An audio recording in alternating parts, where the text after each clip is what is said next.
श्री शिवाय नमस्तुभ्यम। हर हर महादेव। कैसे हैं आप सब दोस्तों? आज की ये वीडियो बहुत ही ज़्यादा खास और विशेष होने वाली है। देखिए दोस्तों, कल पड़ रही है साल की सोमवती अमावस्या तिथि। सोमवती अमावस्या तिथि का हमारे हिंदू धर्म में बहुत ही विशेष महत्व होता है। सोमवती अमावस्या साल में सिर्फ एक या दो बार ही आती है, इसलिए इस अमावस्या का बहुत ही विशेष महत्व होता है। दोस्तों, अगर आप चाहते हैं कि आपके जीवन में कभी किसी प्रकार की कोई समस्या ना आए, तो आपको सिर्फ एक पितृ दीपक चुपचाप जलाकर रख देना है। आपका दुर्भाग्य भाग्य में बदल जाएगा। दोस्तों, अगर आप चाहते हैं कि आपका भाग्य बदल जाए, तो आपके लिए ये सबसे सुनहरा मौका है। अगर आप सोमवती अमावस्या पर इन 3 खास में से कोई एक उपाय कर लेते हैं, तो आपके पितृ आपसे प्रसन्न होंगे। अगर आपके ऊपर शनि दोष है, तो आपको शनि दोष से भी छुटकारा मिल जाएगा। सोमवती अमावस्या पर माँ लक्ष्मी को प्रसन्न करने का सबसे अच्छा मौका होता है। अगर आपके पितृ आपसे नाराज हैं, तो आप अपने पितरों को खुश करके अपने दुर्भाग्य को भाग्य, यश, कीर्ति, मान सम्मान में वृद्धि कर सकते हैं। पितरों को खुश करने का यह बहुत ही अच्छा मौका होता है। अगर आपके पितृ आपसे खुश हैं, तो आपको हर क्षेत्र में तरक्की और सफलता मिलेगी। आपके बच्चों को हर क्षेत्र में सफलता मिलेगी। वहीं आपके पितृ अगर आपसे नाराज हैं, तो आपको हर काम में अड़चन और बाधाएं आएंगी। पितरों के आशीर्वाद से आपके घर परिवार में सदा सुख शांति बनी रहेगी। आपके जीवन में किसी भी प्रकार की कोई समस्या नहीं आएगी। दोस्तों, साल की पहली सोमवती अमावस्या 8 अप्रैल को पड़ रही है, यानी कल सोमवती अमावस्या है। सोमवती अमावस्या पर स्नान, दान और पूजा पाठ करने का विशेष महत्व होता है। सोमवती अमावस्या पर किए गए उपाय बहुत ही जल्द फलित हो जाते हैं। सोमवार को पड़ने वाली अमावस्या को सोमवती अमावस्या कहते हैं। सोमवती अमावस्या पर विवाहित स्त्रियां अपने पति की लंबी आयु के लिए व्रत भी रखती हैं। इस साल चैत्र मास के कृष्ण पक्ष की अमावस्या तिथि सोमवार के दिन पड़ रही है, इसलिए इसे सोमवती अमावस्या कहा जाता है। सोमवती अमावस्या पर अगर आप इन 3 में से कोई भी एक विशेष उपाय कर लेते हैं, तो आपके भाग्य का उदय हो जाएगा। आपका भाग्य चमक जाएगा। आपके जीवन के सारे कष्ट, दुख, तकलीफ दूर हो जाएंगे। दोस्तों, सोमवती अमावस्या तिथि का प्रारंभ 8 अप्रैल को सुबह 3:11 से होगा और इसका समापन 8 अप्रैल दिन सोमवार को रात्रि के 11:50 पर होगा। सोमवती अमावस्या पर स्नान और दान करने का जो सबसे शुभ मुहूर्त है, वह 4:32 का समय है, यानी आपको ब्रह्म मुहूर्त में स्नान करना है।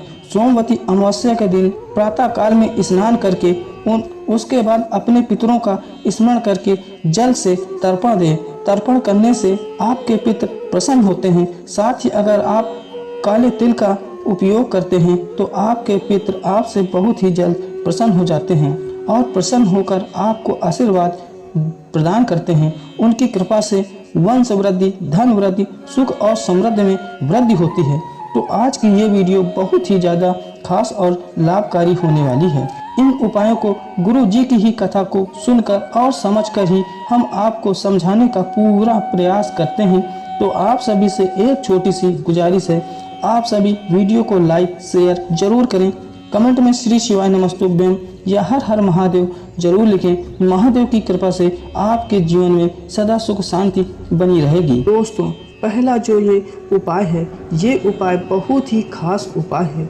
अगर आप इस उपाय को सोमवती अमावस्या के दिन करते हैं, तो इस उपाय को करने से आपको महादेव का आशीर्वाद प्राप्त होगा। साथ ही आपके पितरों का आशीर्वाद प्राप्त होगा। अगर आपकी कोई विशेष मनोकामना है, जो मनोकामना आपकी पूर्ण नहीं हो रही है, या आपके घर परिवार में सुख शांति नहीं रहती है, आपके घर परिवार में कोई ना कोई समस्याएं बनी ही रहती हैं, आपके घर परिवार में कोई ना कोई रोग बीमारी लगी ही रहती हैं, आपके घर परिवार के सदस्यों को किसी काम को करने में सफलता नहीं मिलती है, या आपके बच्चों के विवाह में बहुत विलम्ब हो रहा है, या आपकी कैसी भी कोई मनोकामना हो, इस उपाय को करने से आपकी हर मनोकामना पूर्ण हो जाएगी। इस उपाय को करने के लिए आपको एक तांबे का लोटा लेना है। उस तांबे के लोटे में अपने घर का शुद्ध जल भर लेना है और आपको एक चुटकी काले तिल लेना है और आपको एक सफ़ेद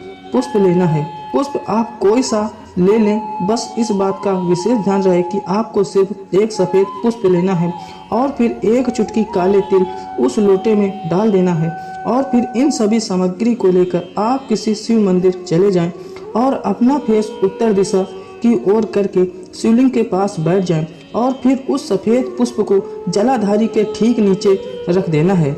यानी जहां से जल नीचे गिरता है उसी के जगह पर इस सफ़ेद पुष्प को रख देना है और फिर उस लोटे से शिवलिंग पर धीरे धीरे जल समर्पित करें। ऐसा करने से आपके जीवन में आ रही सभी प्रकार की अड़चनें और बाधाएं दूर हो जाएंगी। गुरु जी ने कहा है कि जलाधारी के नीचे जहां पर जल गिरता है वो आपके पितरों का स्थान होता है। ऐसा करने से आपके पितर आपसे प्रसन्न होंगे और आपको आशीर्वाद देंगे।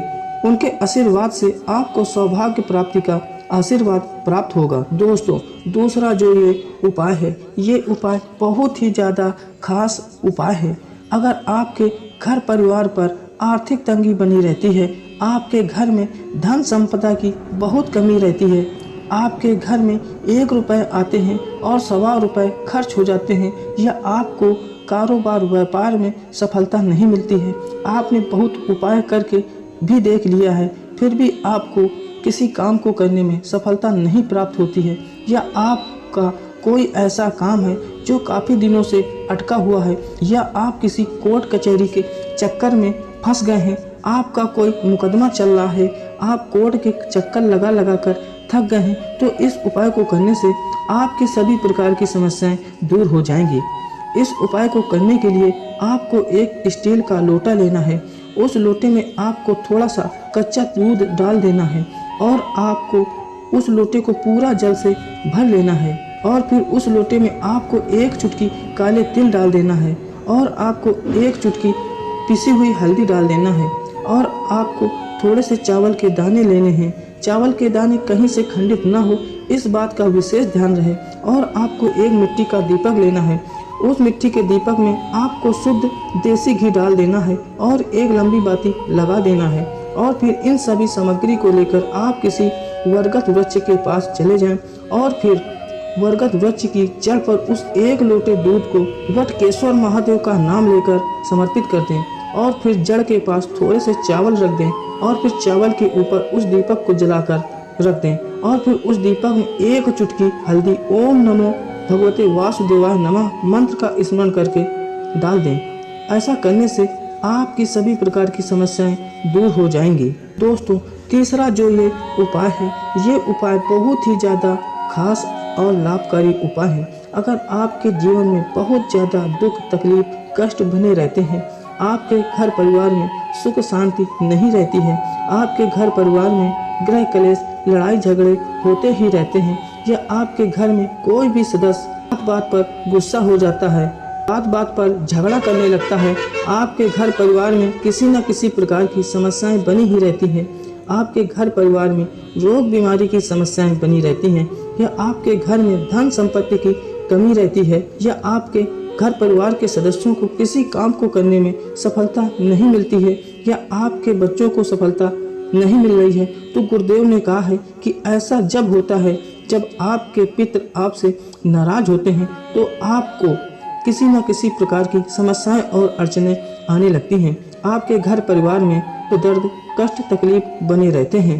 अगर आप इस उपाय को सोमवती अमावस्या के दिन कर लेते हैं तो आपके पितर आपसे प्रसन्न होंगे और आपको आशीर्वाद प्रदान करेंगे। उनके आशीर्वाद से आपके मान सम्मान यश कीर्ति वंश वृद्धि और सुख में वृद्धि होगी। आपको हर क्षेत्र में सफलता और तरक्की मिलेगी। इस उपाय को करने के लिए आपको एक मिट्टी का दीपक लेना है। उस दीपक में शुद्ध सरसों का तेल डाल देना है और एक लंबी बाती लगा देना है और आपको एक सफ़ेद पुष्प लेना है और आपको एक चुटकी काले तिल लेना है और फिर इस दीपक को अपने घर में ही जलाना है। जहाँ आपका पीने का पानी रखा होता है यानी मटका रखा होता है, वहीं पर इस दीपक को जलाना है। सबसे पहले इस दीपक में एक चुटकी काले तिल डाल दें और फिर इस दीपक को जलाकर पानी के मटके के पास रख दें और फिर वहीं पर एक सफेद पुष्प रख दें और फिर अपने पितरों से प्रार्थना करें कि हे पितृ देवता, हम आपकी वजह से ही हैं। अगर हमें कोई भी समस्या आ रही है तो आप हमारी हर समस्या को दूर कर दें, जिससे हमारे जीवन में सदा सुख शांति बनी रहे। गुरुदेव ने कहा है, जहाँ पीने का मटका रखा होता है वो आपके पितरों का स्थान होता है। ऐसा करने से आपके पितृ तृप्त होते हैं और उनका आशीर्वाद प्राप्त होता है। दोस्तों, ये 3 उपाय सोमवती अमावस्या के बहुत ही खास उपाय हैं। अगर आप इन 3 में से कोई भी एक विशेष उपाय कर लेते हैं तो आपको पितरों का आशीर्वाद प्राप्त होगा। दोस्तों, वीडियो अच्छी लगी हो तो वीडियो को लाइक, शेयर और चैनल को सब्सक्राइब जरूर करें। श्री शिवाय नमस्तुभ्यम। हर हर महादेव।